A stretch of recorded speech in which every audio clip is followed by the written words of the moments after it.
말씀을 봉독하겠습니다. 요한복음 6장 15절과 26절 같이 봉독합니다. 그러므로 예수께서 그들이 와서 자기를 억지로 붙들어 임금으로 삼으려는 줄 아시고 다시 혼자 산으로 떠나 가시니라. 26절 예수께서 대답하여 이르시되 내가 진실로 진실로 너희에게 이르노니 너희가 나를 찾는 것은 표적을 본 까닭이 아니요 떡을 먹고 배부른 까닭이라. 아멘. 기도하겠습니다. 사랑과 은혜가 많으신 아버지 하나님 감사합니다. 오늘도 생명의 말씀을 주심을 감사합니다. 이 말씀을 가지고 시간 은혜를 나누고자 하오니 종의 입술과 생각과 마음을 친히 주관하여 주옵시고 말씀 중에 우리의 마음속에 깨달음을 주사 오늘도 주님을 찾기에 부족함이 없는 진심으로 찾아가는 주의 종들이 되게 하여 주옵소서. 종의 입술과 생각과 마음을 친히 주관하여 주옵시고 말씀을 전하는 자도 듣는 자도 예수 그리스도 안에서 하나 되어지는 축복의 시간 되게 하여 주시옵기를 원하오며 사랑이 많으신 예수님의 이름으로 기도하옵나이다. 아멘. 할렐루야. 네. 오늘은 요한복음 6장 좀 떨어졌지만 15절에 있는 말씀과 26절에 있는 말씀 가지고 잠시 여러분들하고 은혜를 나누는 시간을 갖겠습니다. 오늘 특별히 제가 여러분들에게 드리는 또 오늘 이 설교는 어떤 주입식 교육으로 나오는 그런 말씀보다는 저는 말씀의 의미를 여러분들에게 말씀을 드리고 그리고 여러분들은 그 의미를 듣고 그리고 스스로 잘 여러분들이 분별해서 여러분들의 믿음의 결정을 할 수 있는 그리고 믿음의 길을 걸어갈 수 있는 그런 시간이 되기를 바랍니다. 그래서 여러분들이 들은 말씀을 가지고 한번 생각해보고 그 생각의 기초를 든든히 다질 수 있는 시간이 되기를 여러분 바랍니다. 사실 오늘 이 본문의 말씀은 요한복음 6장은 오병이어의 기적에 관한 내용입니다. 그리고 그 오병이어의 기적이 일어난 후에 나타난 백성들의 모습을 보고 예수님이 하신 말씀으로 되어져 있습니다. 환경 속에서 이 상황 속에서 지금 예수는 사람들에게 어떤 모습으로 보여졌는가라고 하는 것을 먼저 질문처럼 던질 수 있습니다. 오병이어의 기적이 끝난 사건 후에 백성들이 바라보는 예수, 그 예수는 사람들에게 어떤 모습으로 보여졌는가 하는 거죠. 반면에 지금 이 순간 저와 여러분, 나는 예수를 어떻게 보며 믿고 있는가라는 질문도 같이 던질 수 있습니다. 이건 가장 기본적인 신앙생활의 기본적인 질문이고 베이직한 겁니다. 여기에 내 스스로가 답변을 갖고 있지 않으면 우리는 앞으로 신앙생활하는데 여러 가지 많이 혼동이 있을 수 있습니다.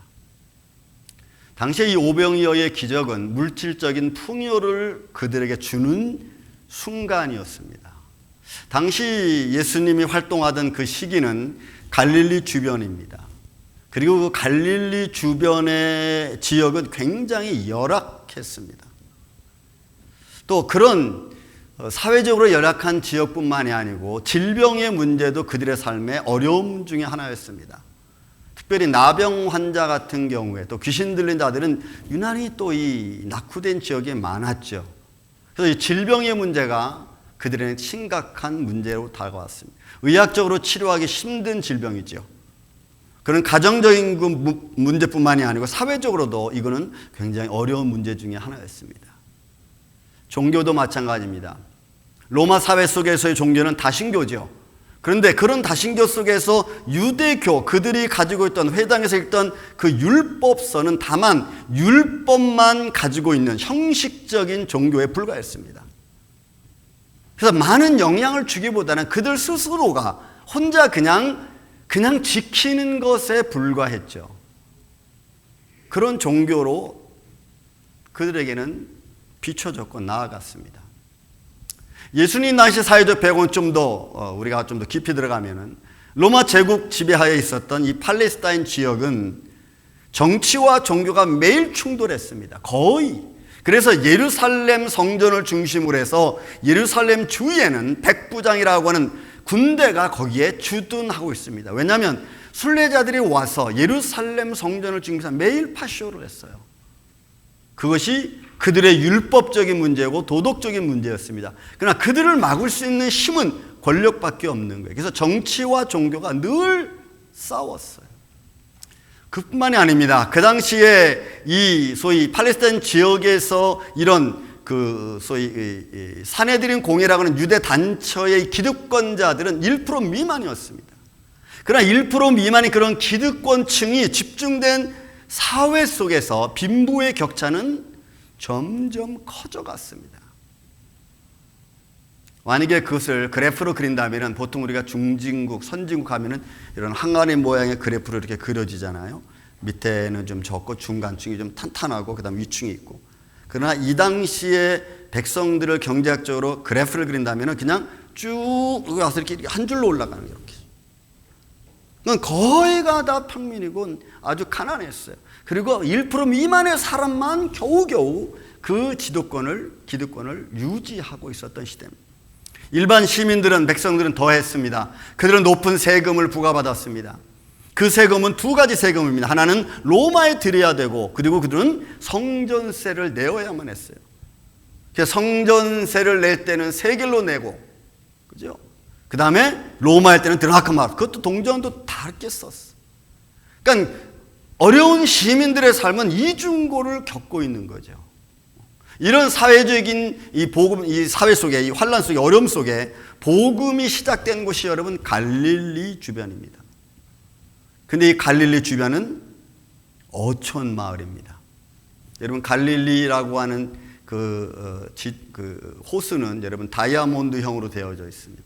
맨 위쪽 할몬산에서 내려온 맨 위쪽에 가버나움 있고, 그 다음에 삼각형 서쪽으로는 디베라가 있고, 그 다음에 디베라에서 정반대쪽 동쪽으로는 가다라라는 지방이 있습니다. 예수님은 이 세 지역 가버나움, 디베라, 가다라를 중심으로 해서 복음을 선포했습니다. 그런데 이 가버나움과 가다라 중간쪽 북동쪽에 있는 것이 이런 베세다예요. 베세다. 근데 이 지역은 어촌 주민이다 보니까 지역적으로 가난과 배고픔과 질병의 문제는 쉴 수 없어요. 계속돼서 반복되어지는 삶의 현상 중에 하나입니다. 그러니 그들의 삶은 풍요로울 수가 없는 거예요. 이런 사회적 배경 속에 예수님의 등장은 화려했습니다. 12명의 제자를 데리고 온 예수님은 비록 위에서부터 아래까지 호지로 짠 옷을 하나 입었지만 그러나 화려했어요. 그 화려함은 뭐 배경이 있고 힘이 있고 돈이 있고 많이 있고 이게 화려함이 아니고 어려운 이웃에게 그들의 마음을 받아주고 위로하는 말씀을 선포하는 거예요. 그래서 백성들은 선한 말씀이라고 말했습니다. 거기다가 기득권 당시의 세력이었던 율법사, 바리새인, 사두개인 이들에게 아주 따끔한 일침을 가하는 말씀을 서슴지 않았어요. 그러니 백성들이 듣기에 예수라고 하는 청년이 와서 우리가 할 수 없는, 우리가 하지 못하는 말을 그냥 막 던지니까 마음도 후련한 거예요. 거기다가 기적과 표적을 통해서 병자를 또 고쳐주잖아요. 때로는 기적과 표적을 통해서 먹을 것도 주잖아요. 그러니 예수님의 등장은 그들 눈으로 볼 때는 너무나 화려한 거예요. 그들이 갖고 있는 삶의 문제들을 하나씩 해결해 주는 아주 고마운 사람인 거예요. 그래서 선한 사람이다, 뭐 선지자다, 옛날 뭐 예언자들과 같다라는 여러 가지 비유로 예수님을 얘기하기도 했어요. 자, 그런 모습으로 등장한 예수님을 사람들이 안 찾을 수가 없는 겁니다. 그래서 오늘 말씀 여러분 16절 이하로 보면은 오병이어 기도회 끝난 뒤에 예수님 잠깐 머물다가 다른 곳으로 이동을 합니다. 그때 제자들이 아니면 많은 무리들이 예수님을 찾아오는 거예요.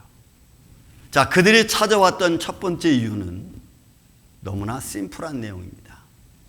자기의 육신적 배고픈 문제를 해결하기 위해서 찾아온, 그게 여러분 오늘 26절에 있는 말씀입니다. 자, 말씀의 배경은 다시 디베라 바다를 건너서 베세다 지역입니다. 그리고 그 베세다라는 고을을 떠나가셨어요. 여러분 보세요. 우리의 삶 속에서 예수님이 우리에게 다가왔을 때 과연 우리는 어떤 모습으로 예수님을 찾아갈까? 그리고 그 찾아갔을 때 예수님 과연 나에게 뭐라고 말씀하실까?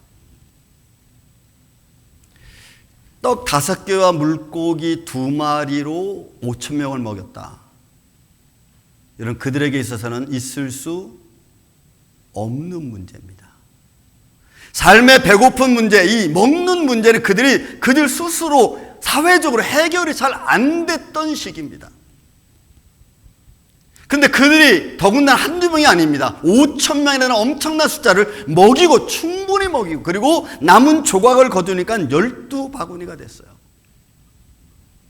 그들에게 있어서는 이건 새로운 문제입니다. 보세요. 그들은 뭐라고 이야기하냐면 이는 참으로 세상에 오실 선지자라고 이야기합니다.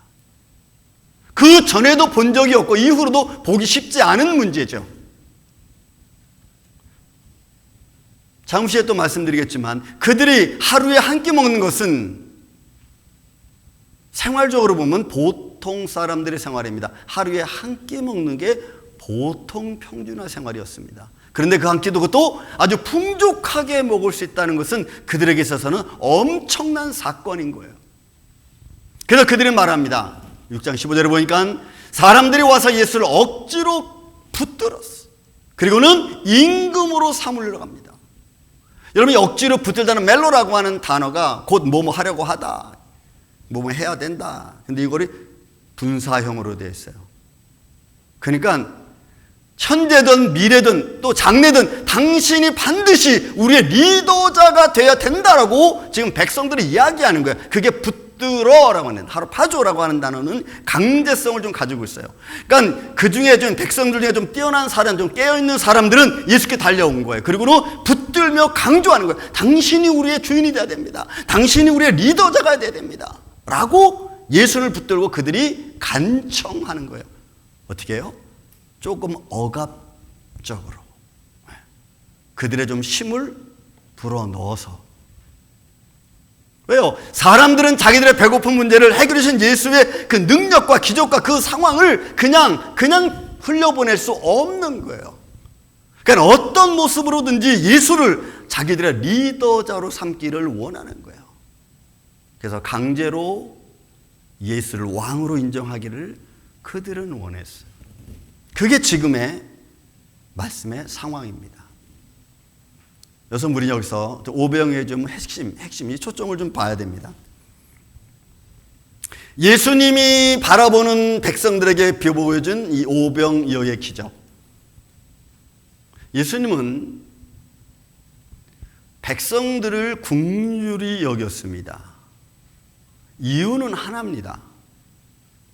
하나님 나라의 백성, 하나님 나라의 백성이 듣는 하나님 말씀, 그 환경 속에서 하나님 나라의 말씀이 선포되어지는 그 환경 속에서 배고픔과 아픔과 고난과 가난은 있을 수 없는 거예요. 하나님 말씀이 선포되어지는 현장이기 때문에. 그러므로 주님이 백성들에게 오병이어의 기적을 베풀어준 가장 큰 이유는 그들이 하나님 나라의 백성일 뿐만이 아니라 그 백성들은 마땅히 그 상황에서 기쁘고 즐겁고 풍요롭게 지내야 되는 게 정상입니다. 왜? 그게 하나님 나라의 모습이기 때문에 그래. 그런 마음으로 예수님이 그들에게 오병이어의 기적을 베풀어 주신 거예요. 그런데 백성들은 예수님의 마음을 몰랐어요. 그들은 단순히 먹고 힘든 살기 힘든 이 세상 속에서 이렇게 기적을 통해서 자기들 먹여주실 수 있는 그 사람 예수, 이 사람이라면 충분히 우리의 왕이 될 수 있다, 우리의 리더자가 될 수 있다라는 것에 거기까지만 생각한 거예요. 그러니 예수님이 백성들이 생각하는 것과 백성들의 예수를 생각하는 것은 너무나 갭이 커.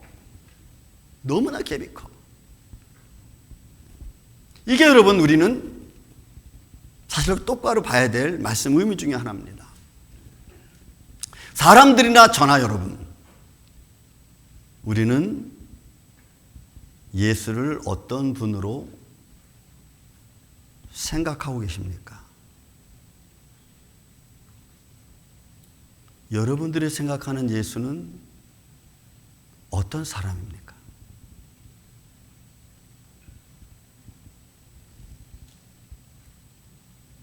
(26절에) 예수님은 백성들이 자기를 찾아오는 이유를 정확히 알고 있었어요. 너희가 나를 찾는 것은 표적을 본 까닭도 아니다. 그냥 떡을 먹고 배부른 까닭이라. 예수를 찾는 사람들의 모습을 바라보는 거죠. 그들은 자기들의 사회적 빈곤을 해결해 줄 수 있는 사람이면 된 겁니다. 그 이상도 그 이하도 아닌 거예요. 저와 여러분은 어떻습니까? 그냥 우리 사회적 힘든 상황만 해결해 주는 정도의 예수라면, 그런 예수를 내가 오늘 믿고 의지한다면, 그럼 우리에게 무슨 유익이 있을까요?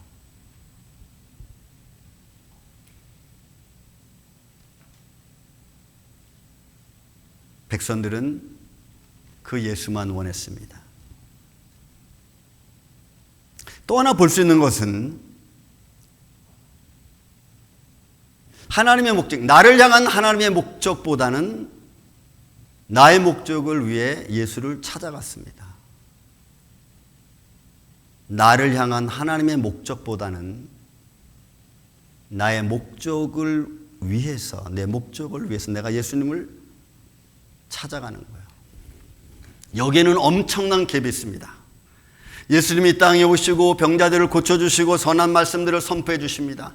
이는 단순한 육체적인 문제를 해결하기 위해서가 아니고 하나님의 자녀된 백성들에게 나를 향한 하나님의 뜻이 무엇인가를 가르쳐 주기 위함이죠.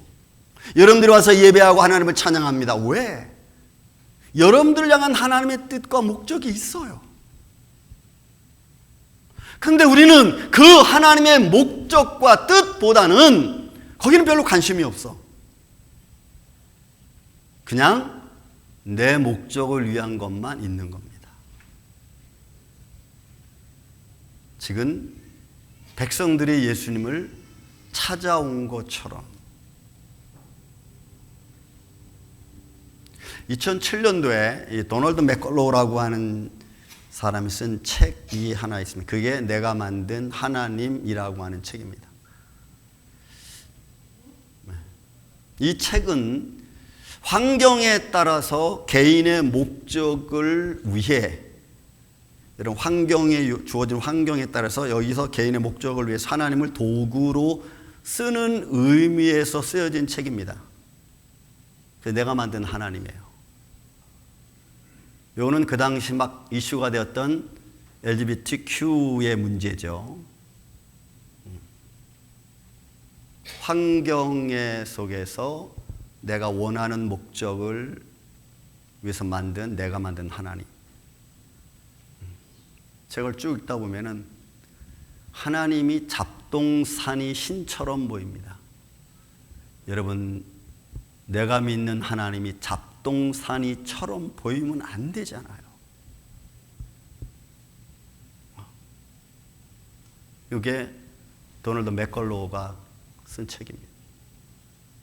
근데 세상은 이것뿐만이 아닙니다. 여기 하나 더 2017년 10년이 지난 후에 팀 켈러라고 하는 목사님이 쓴 책입니다. 요거는 내가 만든 신이라고 제목을 달았어요.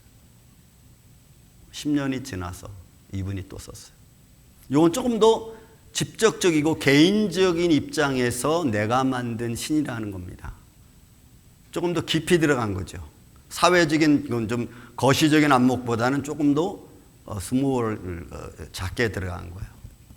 그래서 이거를 이 사람은 이렇게 썼습니다. 책에 내가 만든 사랑, 내가 만든 성취, 성공, 내가 만든 권력, 돈, 내가 만든 은혜 없는 복음이죠.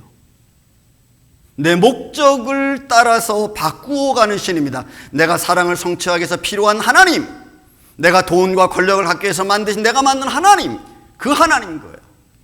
그러니 그렇게 내가 만든 하나님이다 보니까, 내가 내 목적을 위해서 만든 신이다 보니까 내가 설정하고 내가 계획하고 내가 원하는 방법대로 하는 거예요. 내가 원하는 방법대로 되어질 신이 필요한 거예요. 여기에 나를 향한 하나님의 계획은, 하나님의 목적은 여러분 없어요. 팀 켈러 목사님이 그 이야기를 하고 있는 겁니다. 여러분, 이제 지금 이 오병이의 기적에 나온 백성들의 모습은 어떻습니까? 자기들의 사회적 문제, 가장 먹고 살기 힘든 사회적 문제 하나만 해결해 주면 됐지. 그러면 된 거예요. 그러니까 내 목적을 위해서 존재하는 신만 있으면 되는 겁니다. 사랑하는 성도 여러분, 여러분들에게 있어서 예수는 어떤 신입니까? 여러분들에게 있어서 예수님은 어떤 분이십니까? 여러분 스스로에게 질문 던지시고 여러분 스스로가 거기에 대답을 내리십시오. 만약 여기에 여러분들이 대답하지 못하면 시대가 점점 흘러가면 흘러갈수록 여러분들의 마음은 방황하게 될 겁니다. 27절에 보면 예수님 말씀합니다. 썩을 양식을 위하여 일하지 말고 영생하도록 있는 양식을 위하여 일하라. 지금 예수님을 찾아온 백성들을 향하여 말하는 게 뭐냐면 썩을 양식이라고 했어요. 너희가 먹고 입고 마시는 거 그게 중요한 게 아니다. 정말 중요한 게 뭔지, 하늘의 양식, 영의 양식이 뭔지를 보라는 거예요.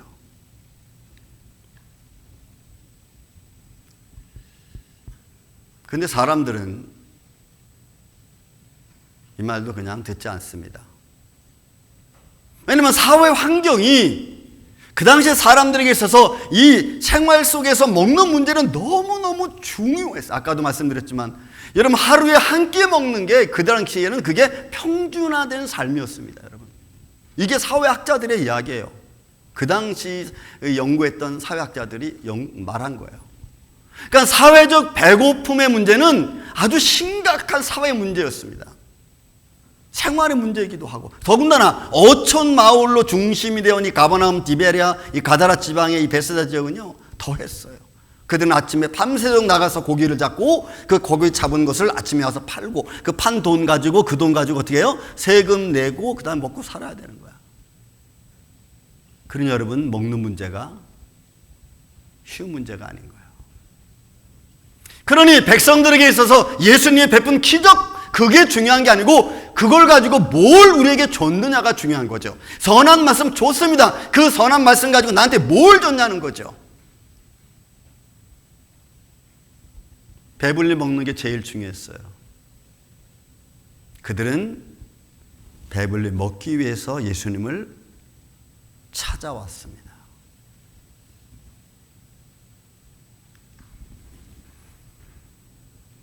여러분 지금 우리의 문제는 뭐죠? 지금은 이제 먹고 사는 문제는 그렇게 어려운 문제가 아닙니다. 물론 사회적으로 조금씩 나라적으로 조금씩 다른 건 있겠지만 지금 저와 여러분의 삶의 현장은 먹는 문제는 그렇게 중요하지 않죠. 그보다 더 중요한 문제가 무정하고 욕구, 불만, 질서가 무너진 사회 이게 여러분 이제 문제입니다. 개인의 감정과 욕망과 욕구는 다 무너졌어요. 그런데 어디서든지 이걸 충족을 하려는 욕심이 있어요. 여러분 질서가 무너진 것은 심각한 문제입니다. 금방 제가 LGBTQ 이야기를 했지만 여러분 질서가 무너졌잖아요. 보통 평범한 질서가 무너져 버렸잖아요. 이제는 법 아닌 것이 법이 됐고 법 있는 것은 아닌 것이 되어버렸잖아요. 이런 질서가 무너진 사회 속에서 질서를 잡는다는 것은 너무너무 어려운 겁니다.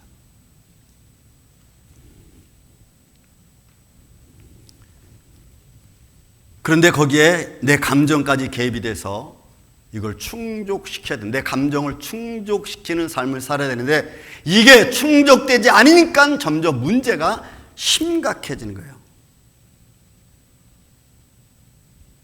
여러분, 가정에서 내가 충족함을 받지 못하면 사회에 나가서라도 받아야 됩니다. 그죠? 그럼 사회에서 내 삶의 문제가 충족되지 않은 반대로 가정에서는 받아야 됩니다. 근데 가정에서도 안 되고 사회에서도 안 되고 그러면 이게 문제가 좀 심각해지죠. 공동체에서도 안 됩니다. 너와 나와의 관계성에서도 자기 이익만 먼저 따지잖아요. 이제는 이런 시대가 그냥 우리 앞에 딱 벌어져 있잖아요, 여러분. 예수님의 목적은 심플합니다. 사도행전 1장에 나와 있는 말씀처럼 여러분, 부활 증거하는 거예요. 하나님의 나라가 있다는 걸 증거하는 거예요. 하나님의 사람들을 통해서. 그들은 개인적이고 어떤 육신적인 욕심을 즐거워하는 것보다는 서로 진심으로 사랑해주고 섬겨주고 위로해주는 것을 예수님은 선포했어요. 그리고 그 모든 것 중에 너희는 사랑을 더하라는 거예요. 여러분, 사랑이라는 것이 너무 쉬운 말이지만 너무 생활로 어렵잖아요. 사랑이 생활로 증거되어져야 됩니다. 부활이 생활로 증거되어져야 됩니다. 내 육신의 즐거움보다는, 내 개인의 즐거움보다는 섬김에 우선을 둬야 됩니다. 이거는 삶의 현장이잖아요. 그 현장이 열매 맺는 데는 하루 이틀의 문제가 아니잖아요, 여러분. 내가 살아온 과거의 삶의 습관이 있는데 그 습관을 깨고 갑자기 바뀔 수는 여러분 없는 거예요.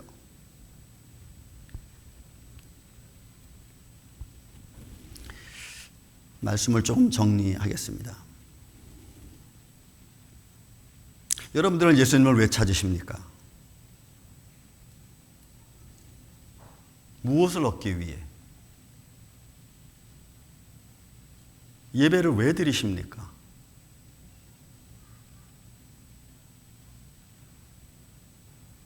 여러분들은 이 질문 앞에 여러분들 스스로가 대답을 하셔야 됩니다.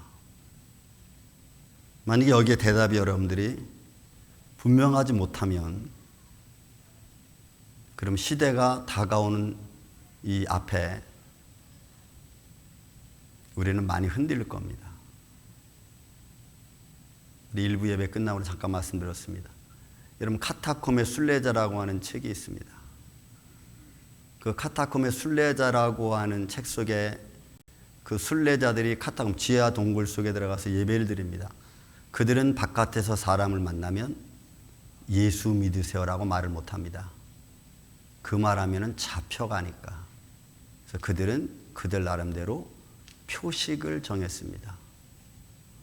그게 여러분 익투스라고 하는, 여러분들이 가끔 차에 보면은 물고기 모양처럼 달려져 있는 그겁니다. 그래서 눈짓을 보고 하고 이렇게 손으로 이렇게 그린다더니 발로 이렇게 그리는 거예요. 여러분, 시대는 앞으로 어떻게 될지 몰라요. 점점점 다가오는 시대는 복잡해지고 있죠.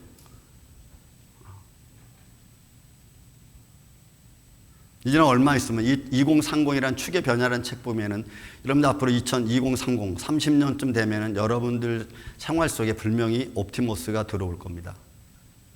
테슬라 옵티머스 그 일론 머스크가 현대 그 보스턴 다이내믹 그하고 그 기술 제휴를 좀 하려고 그래요. 보스턴에 있는 다이나믹스 휴머니즘 그 기계가 로봇이 아주 움직이는 데서는 탁월하거든. 그건 여러분 이제 2030년대 되면 예전 가정의 도우미가 이제 휴머노이즈가 이제 들어올지 몰라요. 여러분들의 생활은 육신적으로는 조금 편해질 수 있지만 그러나 정신적으로는 해이해질 수 있습니다. 정신적으로 해이해지면 여러분 그게 해이해지는 것이 단순한 문제가 아닌 내 삶의 모든 것들 속에 영향을 미칩니다. 거기에 신앙도 영향을 미치고 믿음도 영향을 미쳐요. 예수님이 나한테 왜 필요한가? 내가 왜 예배를 드리는가? 여러분, 진정으로 우리가 예수님을 믿고 찾기를 원한다면 심플하게 가야 됩니다. 예수님을 진정으로 믿는 믿음을 갖고 내가 연약하고 내가 죄인이라는 것을 먼저 회개하는 거예요. 근데 우리는 이게 안 되는 거예요. 내가 연약하다는 건 내가 인정 안 하고 내가 죄인이라는 것을 내가 인정 안 하니까 내가 회개할 게 없는 거예요. 현대가 지금 그렇게 가고 있잖아요. 나한테 필요한 게 없어요. 예수님 없어도 살 수 있는 백그라운드가 있다고 스스로 생각합니다. 여러분, 어머니가 저희 손목사님 돌아간 지 1년이 가까우는데 돌아가시고 나서 제가 며칠째 집에 못 가다가 돌아가신 후에 며칠이 지나서 어머니 방에 갔습니다. 갔더니 침대 옆에 통으로 짠 바지를 이렇게 벗어놨어. 그러면 바지 벗어는 내려놓은 고자리 구멍 2개 이렇게 바지 이렇게 그대로. 그리고 새벽에 와서 돌아가신 거예요, 여러분. 여러분, 사람의 인생은 몰라요. 내일이 어떻게, 아니 5분 후에 어떻게 될지. 그러니까 내가 연약하고 죄인이라는 걸 고백하는 거예요. 하나님, 나를 도와주세요. 내가 잘나서가 아니고 하나님, 나는 죄인입니다. 난 연약합니다. 주님 없이는 내가 살 수 없습니다. 그러니 도와주세요. 이게 예수님을 찾아가는, 그게 베이직이에요, 여러분. 그게 베이직. 그런 믿음의 모습으로 여러분들이 나아갈 때 하나님께서는 어떤 모습으로든지 어떤 방법으로든지 저는 우리 임마누엘교회 기도하는 여러분들에게 하나님 응답하실 줄로 믿습니다. 그게 우리가 예수님을 찾아가는 모습이에요. 기도합시다. 사랑과 은혜가 많으신 아버지 하나님, 감사합니다. 우리의 연약함을 주님이 아시오니 우리를 긍휼히 여겨 주옵시고, 또 우리가 죄인임을 주님이 아시오니 우리의 죄를 씻어 주셔서 우리를 하나님의 자녀로 부르셔서 우리의 삶이 풍족하게 되고 우리의 삶이 기쁘게 될 수 있도록 주님 역사하여 주옵소서. 오늘도 주님 우리를 도와주셔서 주님의 손길 안에 살아가는 주의 백성들 되게 하여 주시옵기를 원하오며 사랑이 많으신 예수님의 이름으로 기도하옵나이다. 아멘.